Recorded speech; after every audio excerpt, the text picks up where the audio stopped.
Hey, how's it going, guys? I'm Chris, and this is Regular Guy Training from the bench yet again. So today we're going to go ahead and do a review on the Holosun 507C. Now, like you guys, I've seen a lot of the of Aaron Cowan's videos from Sage Dynamics and that kind of stuff, and this guy reviews all kinds of pistol optic related stuff.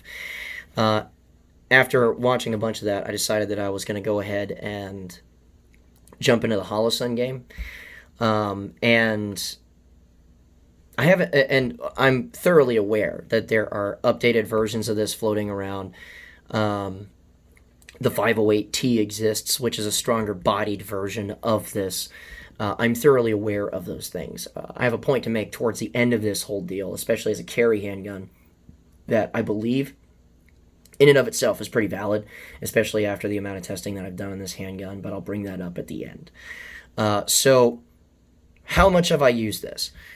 Well, I used this for a little over 7,000 rounds on the P10C, and then once this guy got cut and everything else, I ended up mounting it up to this handgun, and it's been on board for around about 3,000 rounds now, maybe 3,500. So we're going to undershoot, call it 10,000, right?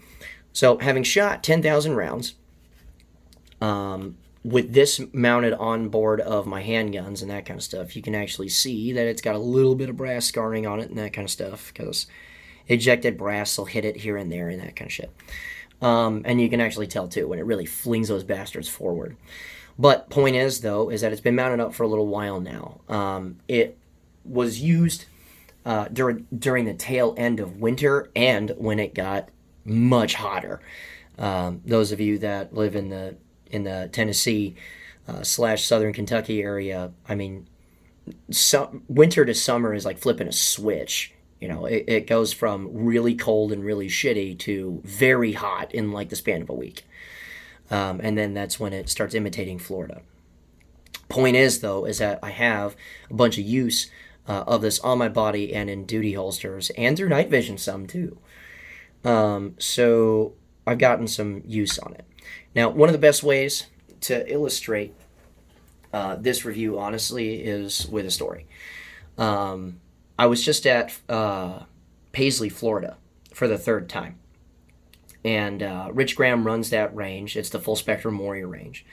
A lot of you may have seen him on Instagram or whatever. Point is that he runs his own little training facility out there. And, you know, leave it to a SEAL to buy a bunch of swamp and do SEAL stuff. But he's actually a great host. Between the last 4 times that I've been out there, 3 times that I've been out there, he was hanging around a little bit more the first time we were out there, and I understand that. You know, you want to make sure that whoever you invited out there isn't a fucking bag of nuts or tools. And, you know, he was out there a little bit more. He popped in and out, you know, a couple of times each day that we were out there. And then after that, I mean, I could probably really roll my interactions with him over the next 2 times I was out there, which was a total of 8 days. I could probably roll that into 20 minutes. So he's an excellent host. He goes, hey, here's what I charge. Once you get out there, he says, hey, make sure you have everything that you need. And then he fucks off. It's your range. Which I love that. I love that he just allows people to do what it is that they need to do.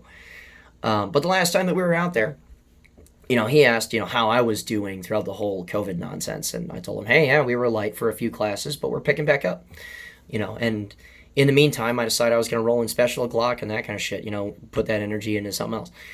And he saw this. He saw this optic, and he asked me, how are they? He's sponsored by Steiner, and of course, you know, SEAL shit and all the fucking money he makes. He has tons of toys and that kind of stuff. He hasn't really experimented with these. And I told him exactly what I'm going to tell you guys now. They're shockingly good. They're shockingly good in that I've never seen one of these yet in a class go down. And granted, this is 3 years, but I've seen them mounted on rifles, I've seen them mounted on handguns, all kinds of shit, and I haven't seen them go down. Not yet. It'll happen eventually, but I haven't seen it happen yet. So he was pretty shocked by that because he then brings up a buddy of his who's been running around with a Vortex, their beefed up version of their red dot, and he's like, yeah, he sent that thing back 4 times, and he's like, yeah, the warranty's good, and of course I added my little adage where it's like, yeah, dude, but you can't shoot a guy with a warranty, right? So we had a chuckle about that, and then I continued to tell him, it's like, look, the feature set that's in these is ridiculous. It's got shake awake technology in it to where if you leave it sitting for a little while, where if I was just to leave this, walk away and come back, it would be shut off. And the very instant that I move it even a little bit, a lot of times just touching it, that's enough movement to turn the thing back on. So it saves its own battery quite a bit. The solar panel that's in it, it tells you when it's getting ready to die, right? So the thing will start flashing, and at a certain point, it'll flash, and then the solar panel will take over, and it's significantly more dim, although it's still on. And the only time that it gets hard to pick that thing up is when it's very, very, very bright outside. Like where I live right now, you basically have to up the brightness on all of your dots quite a bit, around about 2 o'clock. So that's when it starts getting hard to pick up. Every other time, though, it does what it needs to do. So it has the ability to save itself if the battery goes dead on it. And I actually have killed a battery on this once. Actually, yeah, and I have killed a battery on this once because I run it on max brightness most of the time. And we'll talk about that here in a second as far as battery life and everything else. The blue tint in it is not a problem. I've never lost a 0 with this mounted to 2 different handguns now. I've zeroed this optic a grand total of 3 times. Once when it was put on the P10, I used a different variety of target ammo. It was stuff that we reloaded, and it was powdered weird. So I dicked with a 0 a second time on that. And then when I moved this over, there was a point where I was getting this done, and once I'd gotten it done, I switched the RMR Type 2 that was on here with this optic. I zeroed it a 3rd time, and that's the only times I've had to fuck with this ever. So it holds 0. It does exactly what it needs to do. If you're not dropping it on concrete and that kind of stuff, although put down your pitchforks and shit, I understand exactly why Aaron does the drop tests, and I'm very much a fan of it. I just haven't dropped this one in particular. I've run it off of my belts and holsters and that kind of stuff, and I beat it off a barrel a couple of times, but I haven't dropped this into concrete or anything like that. However, that said, 10,000 rounds. I've had to zero it 3 times. I've never lost a 0, which is outstanding. So as far as it just being reliable, it's worked very well. Now, let's talk about a couple of things as far as just user interface and that kind of stuff. First thing, I'm going to go ahead and talk about the brightness levels of these and the updated ones because they didn't change them. Typically speaking, right, I understand that it advertises a certain number of hours at a certain setting. Okay, cool, that's fine. What I've had to run this at, because this is not typically as bright as a Trigicon RMR, or it doesn't go as bright as a Trigicon RMR Type 2 especially. So what I ended up having to do is most of the time I'm at max brightness -1, right? And then again, when it starts getting very bright, like for instance where I live or in Florida or whatever, round about 2, 3-ish o'clock, that's when it's really bright during the day. Especially if there's no cloud cover and that kind of stuff. I go up 1 to max brightness on it, just so that I don't get lost or anything like that. It stays good and clear the whole time. That's going to eat battery, okay? Because from when I mounted it to how it stands now, it stayed at that near max to max brightness the whole time it's been mounted up on the gun. And because it's used constantly, and because it's constantly on my body and that kind of stuff, it doesn't get a whole lot of opportunities to shut off, especially when I'm driving. I'm on the road a lot. So it being in my car, vibrating around, that kind of stuff, it's near max brightness constantly. So it's going to chew battery. Am I mad at the fact that I've had to change a battery in this once? No, I'm not. Because, yeah, it'll advertise a certain number of hours at a certain setting. But when you start dimming this down, it dims down a lot per setting. Like, just as a for instance. Okay, I'm going to line this up and I'm going to get you guys focused on it. And I'll talk about why I chose the reticle I did here in a second. But I used a circle-only reticle, and that's going to demand a little more power than just that 2-minute dot that it has. The first setting that you go down, it goes down significantly. And then again, and then again. See what I'm saying? It drops its intensity significantly once you hit a certain spot, right? And that's as bright as it goes. So typically I'm in max -1, and that's going to pull a lot of power. Also, I used a ring-only reticle in it, which will demand more power out of a digitally emitted optic because it has to project more instead of a 2-minute dot. So it's going to sap more battery. I'm not terribly worried about any of that, honestly. I will say this, though. When you dismount this, what is kind of cool about it is when you dismount this or when you first mount it up, you'll notice that there's a battery cover underneath this. So it's not like an RMR in that a lot of guys need to get ceiling plates because a lot of times the optic itself will overshoot the thickness of the slide. So for instance, on this Glock, this is wider than the slide itself. You could actually see certain things that you'd like to not if you don't have a ceiling plate on an RMR, which means that you pretty much need one if you're going to run one all the time. Although if the rubber gasket is in place and if the cut for that particular slide is good and tight or properly milled, you're generally not going to have any sealing issues. But I would recommend a ceiling plate for an RMR, just to be safe. That said, though, you don't need one for this because there's a cover plate that actually screws on, and it's the size of the battery compartment. Everything else, it's just flat, right? So it's just aluminum optic body. That helps a lot, actually, because it seals itself very well. Now, the problem that I have with that is in order to take that cover off, you need the tool that it comes with because it's a two-pronged cover that you have to turn with the tool that it comes with. And that is sort of a pain in the ass, although, just keeping track of that tool, putting it on, your keychain, that kind of stuff, it's not that big of a problem, although having to keep track of that tool it's an added thing. I'm not a huge fan of that. I'd rather it just be like, even if it was like a jeweler's flathead, I'd be all right with it. But it is what it is, and I understand that they didn't want to change the dimensions of the optic body itself, as well as they wanted to keep that plate good and flat. So I understand why it's the shape that it is. So speaking of that tool that it comes with, that tool has a jeweler's flathead. You cannot get into this with the rim of a case. You straight up can't do it. It's too large, that kind of stuff, right? You're not going to get into that solid enough to turn those because they're also pretty stiff. So two things, you're either going to hang on to the tool that comes with this, or you're going to use the baby flathead that's on like a Gerber or an older school Leatherman, that kind of stuff. I've used both work.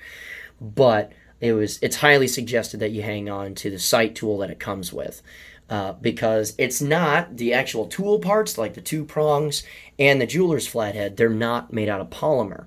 It's sheathed in polymer, which is awesome because it's not going to snap off inside of the adjustments for this or on that cover plate, which I was very concerned with when it appeared to be polymer.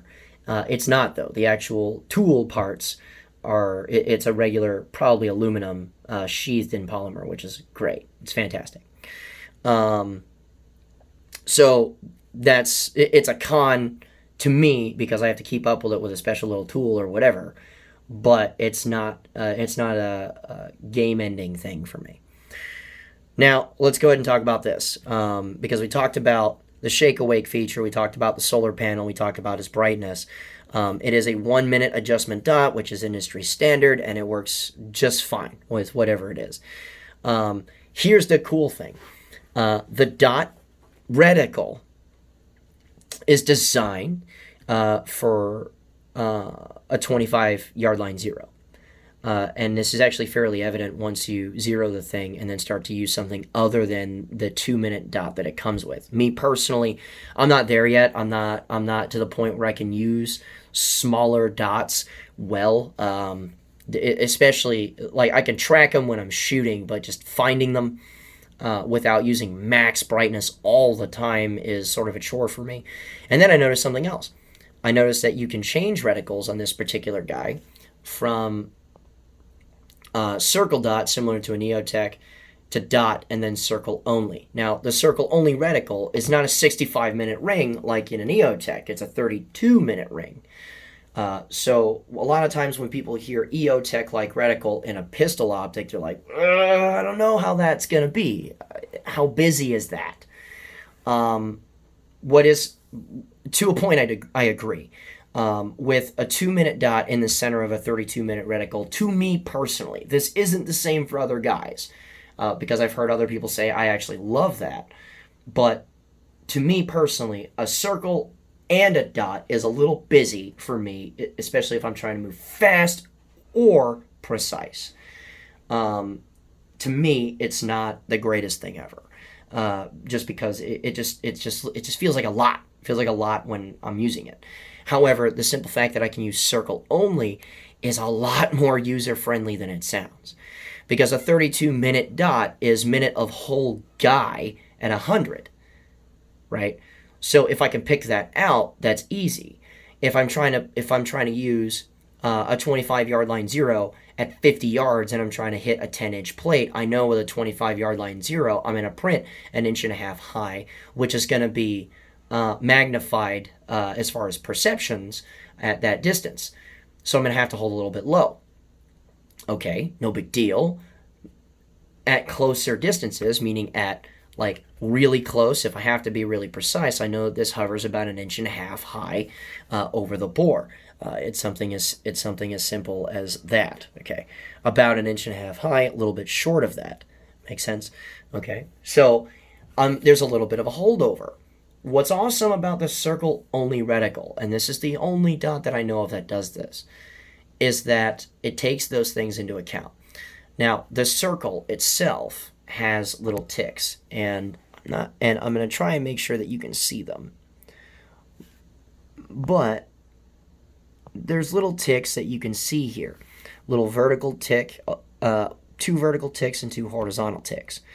What's neat about the size of this reticle and the ticks that are there is that it actually helps you reference quite a few things. Now, the first thing is that the vertical tick. With a 25-yard line zero, you are going to have to hold a little bit low. So on that same 10-inch plate, for instance, like let's say I'm trying to hit that 10-inch plate. Okay, with the 12 o'clock tick, I'm going to hold it. I'm going to go ahead and hold it right about here on that plate. Because if I hold it too low, I'm going to be holding too low. But if I hold it right about here, it brings the whole reticle lower on that plate, so I can make dead center hits over and over and over on that 10-inch plate at 50 yards. Versus a lot of guys that, for some reason, can't figure out why it is that their iron sights, which are usually 0 to 25, are hitting a little bit high at that distance. There are references there.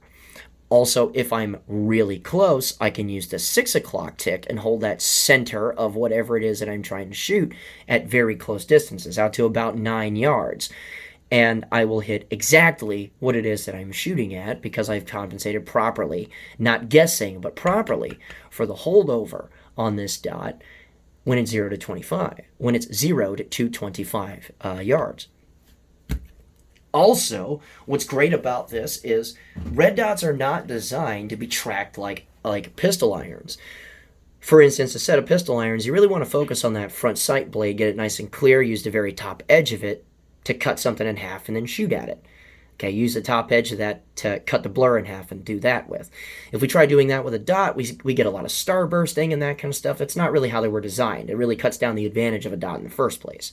The idea is to focus on your target area, like this would be your target. The idea would be to focus on your target area and to simply drift the dot or superimpose the dot into place. That's how the dot gets itself significantly clearer, and that's how it makes it a little more intuitive, because generally speaking, we focus on threats rather than sights. It's a more natural thing to focus on a threat and then bring something over than it is to try and focus on a sighting system and pay attention to the blur, which is trying to hurt us. With the circle-only reticle, the cool thing about this is that it's very, very hard to forge that bad habit. It's very hard to not focus on the target area, because all it's doing is centering itself, the ring is centering itself on the thing that you're staring at, right?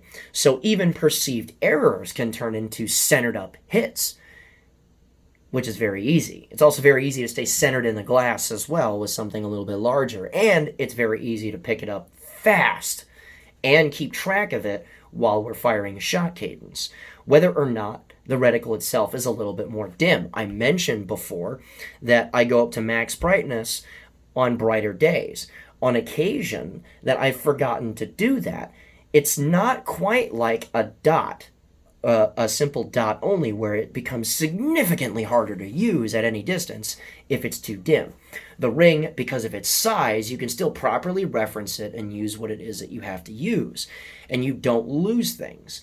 I personally like it a little bit brighter so that the reticle itself is a little more crisp, but even if it's a notch dimmer than where I want it, I can still use it very, very quickly. I can still pull out the same draw times that I need without any hassle.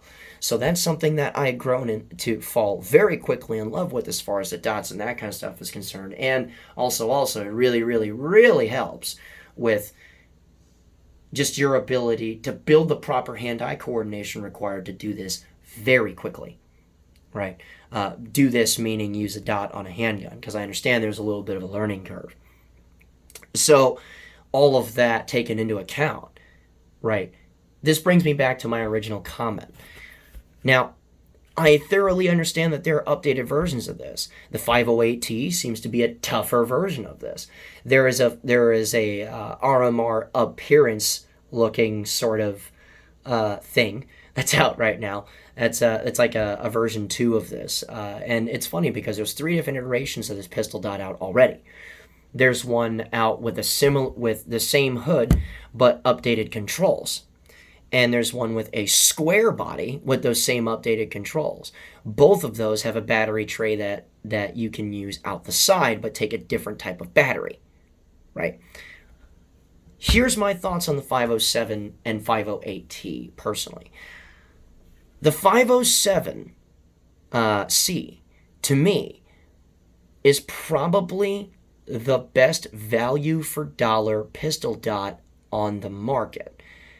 Now, typically speaking, when you hear people say this, it's over something like Vortex, which their dots die constantly, or something else with not anywhere near as robust a reputation.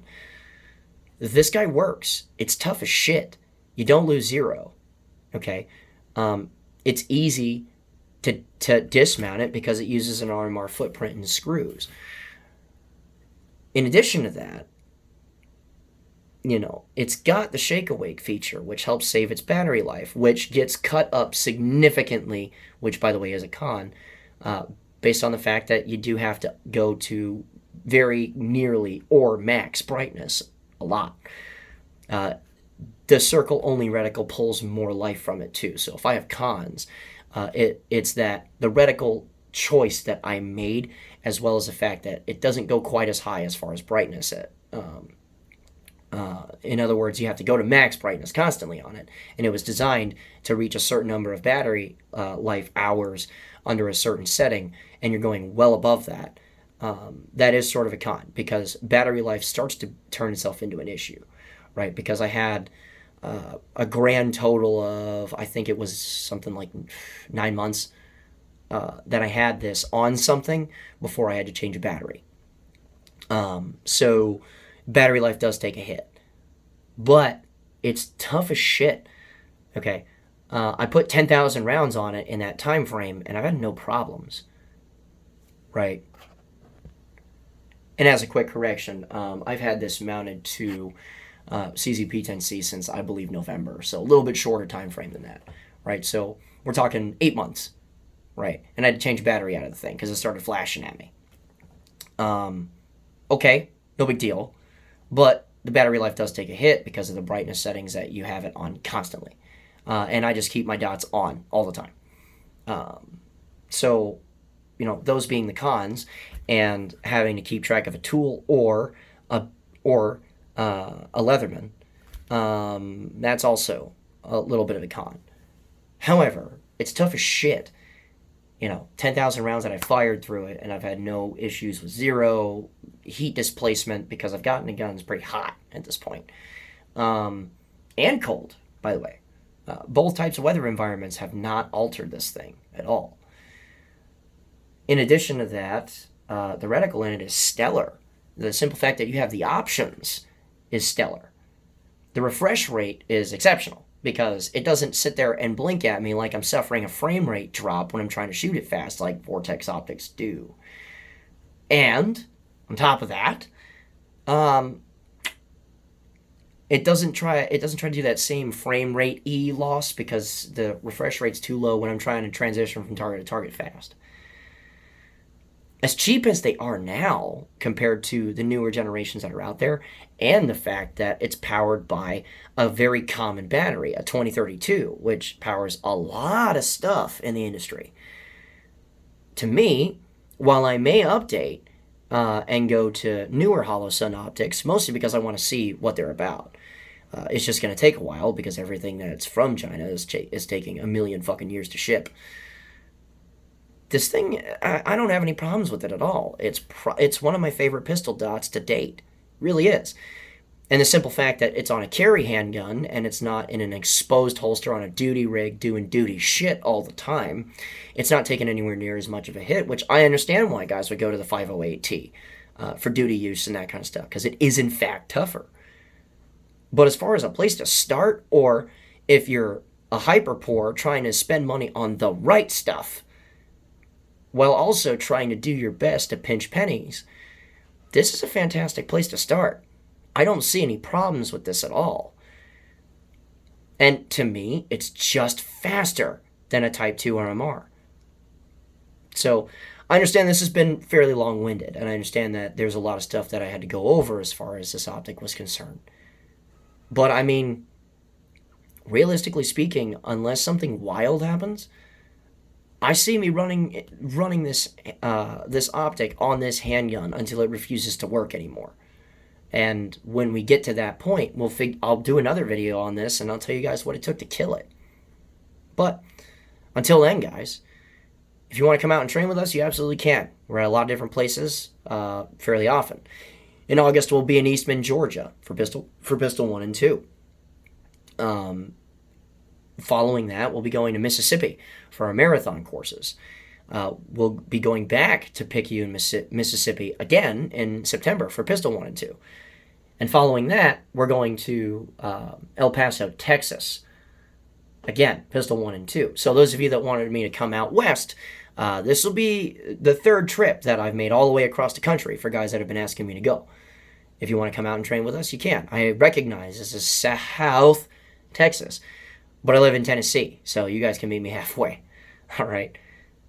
If you want to support us through Patreon, you absolutely can. It's very much appreciated, honestly. And if you want to reap some benefit from that, you can pay us $41 a month to train with us as much as you want. All you have to do is a little bit of math, and that's pretty easy to work out as far as how much you benefit from it. We have guys that have dozens of courses under their belt through us now, just abusing the shit out of that system. All you got to do, essentially, at that point is send me an email after you've signed up. I'll verify you, and then I'll place you on a roster, assuming that we have slots. If you want to check us out through Facebook, you absolutely can. Links for all of this stuff are in the description below. And remember, guys, a regular guy's firearm is the last defense against tyranny. Be easy.